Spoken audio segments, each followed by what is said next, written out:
We're less than 100 days from the general election, and Kentucky is beginning to plan for it by taking a look back at the primary election. What went right? What went wrong? And what can the state do in November? LEX 18's Alex Valverde tells us what Kentucky's Secretary of State had to say this morning in the big story at 5:30. It's safe to say this year's primary election was unlike any other because of the COVID-19 pandemic. And Secretary of State Michael Adams spoke to the Interim Joint Committee on State Government today about that election and how it can help shape the general election in November.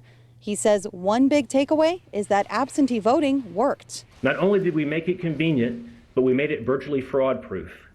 Although we are still planning for the November election, I can tell you right now, absentee voting will be a big component of that, even if we don't expand absentee voting beyond the current classes of voters who qualify for it. Adams says they're looking into the load capacity of absentee ballots county clerks and post offices can handle to see if expansion is possible. But Adams says he's not confident they can fully replicate what was done in the primary election, since he expects turnout in November to be 250% higher than in June. That is based on feedback from state and local election officials from both major parties.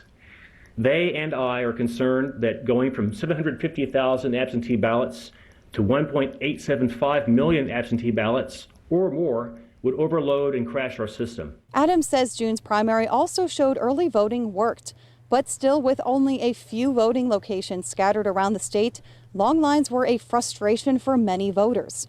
Adams says county clerks supports expanding in-person voting in November, so there are opportunities over a number of weeks rather than one day. But he says the challenges include finding enough polling locations and workers. You can expect to have many more voting locations for the general election than we had in the primary, but how many we can have is ultimately up to the willingness of Kentuckians to be good citizens and lend a hand. And during the primary, Adams says one silver lining of adjusting to the pandemic was upgrading voting equipment in some counties to allow for paper ballots.